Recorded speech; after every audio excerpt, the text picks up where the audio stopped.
Today we are making a beautiful lasagna, high protein, lots of meat and cheeses, and stick around because we're going to make a homemade sauce also.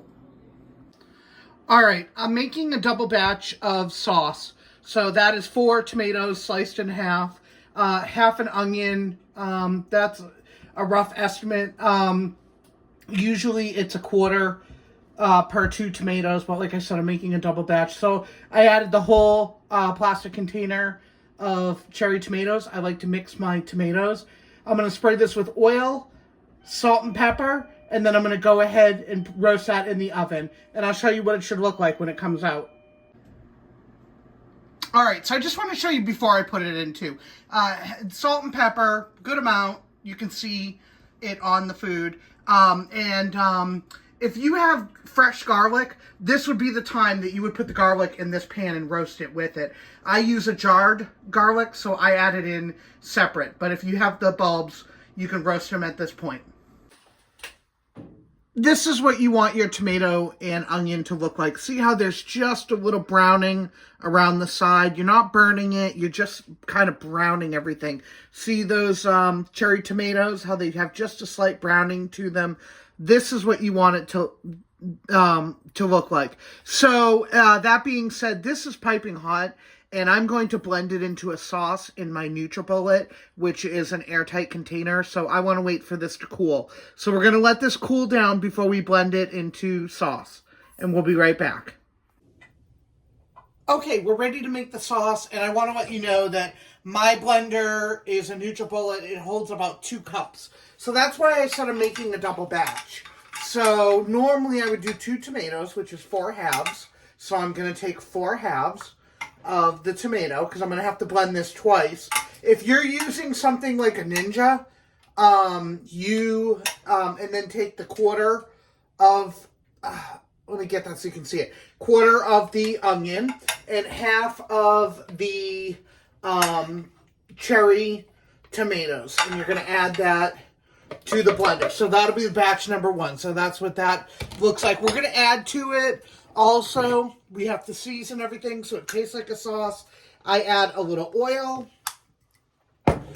You can add any type of sugar. I use agave, liquid sugar, 1 squirt. I'm going to add a generous portion, like this, of garlic.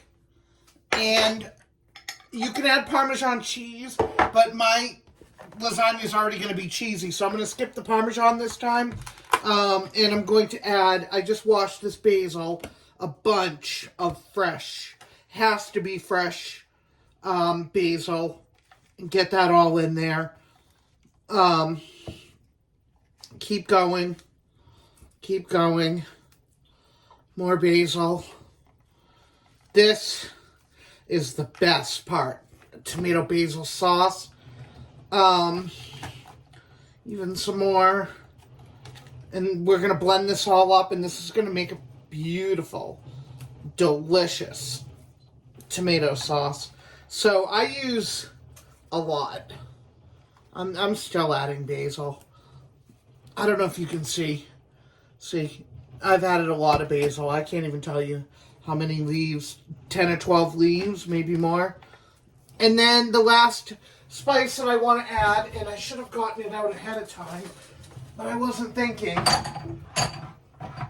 is I want to use Italian seasoning, and that will be Italian seasoning. That's just in a jar. That's dry seasoning, and that'll have a little oregano, a little more, it'll have dried basil, and add a generous amount of that, about a tablespoon, teaspoon, 2 teaspoons, somewhere in that range. Salt and pepper to your liking. So like a teaspoon of pepper, teaspoon of salt. I just wait till I see what I looks like. Yeah, so salt, more salt and pepper. And then this is my blender top. It goes on the top here. I'm going to blend this up, and then I'll show you what it looks like. You really don't have to blend it long, because sauce can be a little chunky. You don't want it completely a puree. But yeah, this is your beautiful. Look at that. Oh, I love this sauce. So I'm going to repeat this again and make my second batch off camera because you've already seen how to make 2 cups of pasta sauce. But with a lasagna, I always would use 2 jars, so I doubled the batch. Next step is to ground the beef, so put your heat on medium-high, and I don't know if I'm losing my mind or not, but I bought 2 pounds of beef. I'm not even really making a big lasagna, but I like to get protein, so whatever I don't use, and you just see I have this little tool and it minces up the meat, it grinds it up so that it's crumbled. And we're going to cook this, just getting it started now, so I'm crumbling it all up. But yeah, whatever I don't use, I'll just freeze and use in another recipe. But I wanted to have a lot of protein. So this is the 80-20 ground beef. Okay, the beef is done, and we're ready to start assembling this lasagna. So I have a 9x13 pan, and let me get everything kind of in focus so you can see what I'm doing. I have some sauce that I made the other week here. It's a little darker. Every sauce comes out different, depending on the tomatoes you use, depending on the time of year. So anyway, I'm going to fill the bottom of this, just kind of layer it with some sauce. So there's my first layer. I'm going to use this sauce up first, and then whatever I don't use from the other sauce, I'll freeze again and just keep rotating that so that my sauce doesn't get bad. This is a 9x13 pan, and it says on the packaging, I'm using the Jovial lasagna noodles. Sorry, I dropped that. Lasagna noodles. They're gluten-free. It says if you want to do a no-boil method, that you have to cook this for 55 minutes. So keep that in mind when you're planning your dinner time, that you will need to allot some extra time for the noodles to be, the no-boil. Then I'm going to put some more sauce, and I'm going to spread this around, and you want to go pretty generous with the sauce, because honestly, the sauce is what's cooking your noodles, and the noodles are going to absorb a lot of sauce, so don't be shy. Oh yeah, this is funny. This sauce came out completely different than my other one. I must have used different tomatoes. So okay, so now that we have a layer of sauce, I'm gonna see if I have another scooper. Yes, I do.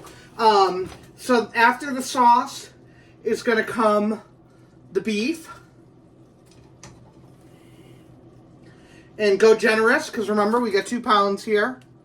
So go generous. I dropped a piece. And go ahead and fill that with your beef mixture, which is just beef. We didn't season this. You could, if you wanted to. Everyone is a little different. Okay, I'm messy today. I don't know what's wrong with me. Okay, so here's my beef layer, and then what I want to do next is... Oh, I guess I didn't take it out. I apologize. I usually try to get all prepared before I start a video. And I'm going to put a layer of Parmesan cheese. Oh, watching me trying to open this when I'm on camera and I'm like flustered that I forgot to take it out. I don't like to have too many lulls in the camera. Anyway, so yep, so pour some Parmesan cheese, heavily or as lightly as you want, and kind of spread that around so it reaches the corners. and everywhere. Okay. And then the next thing we're going to add on top of that is, I got a pizza blend, which is, okay, it says mozzarella, provolone, and Asiago. If you don't want to get a pizza blend cheese, stick to just mozzarella. I just use mozzarella. But I wanted to go fancy this time, and I wanted to give it kind of a little bit of a pizza flavor. Okay, so there you go. There's one layer, and I'm feeling like this pan is not deep enough for what I'm trying to do. The next layer, because again, you want to keep those noodles moist so they cook. So the next layer is going to be a wet ingredient again, and I'm going to use cottage cheese because it has protein, and I'm trying to make this a high protein lasagna. So go ahead and add ricotta if you don't like cottage cheese. But my mom always did cottage cheese growing up, and honestly, I never even noticed the difference. I had no idea, and I don't like cottage cheese, but I don't mind it in a lasagna. I probably should have got more cottage cheese. I'm gonna have to go a little thinner. But yeah, I'm trying to make a high protein lasagna. I got the carb, and so I want to balance it with some protein. Okay, next step is the noodles again, and repeat this process until you run out of room or run out of ingredients. Okay, I am not kidding. This is stuffed to the gills. I don't know. I wish I had a deeper pan. This is my 9x13. I wish it was just like an inch deeper. But anyway, I covered everything. And normally I would put a layer of cheese on top, but I'm going to hold off on that because we're going to cook this for 55 minutes. If you remember me saying that earlier, these noodles need to be in the oven for 55 minutes. So I'm not going to add the cheese until at least 35 minutes. That way you don't end up with an overcooked, burnt top. So let's put it in like this. Oh, and one last thing before I throw this in the oven. I'm going to put a baking dish underneath this so that if it does spill over, I mean, the noodles are going to collapse and they're going to absorb some of the liquid. But if in case it does spill over, put this on like a cookie sheet, a baking pan, something that, so you don't, something you can wash easily so you don't ruin your oven. Okay, it's been a half an hour and I added the cheese to the top. So generously, top this with cheese. I actually used 8 ounces on the top of this lasagna. Here is a lasagna. You can still see the steam coming off of it. And I put the cheese on it about halfway through at a half an hour. But I definitely, I did overdo the cheese a little. So I would recommend putting it on only for the last 15 minutes. Enjoy eating gluten-free again.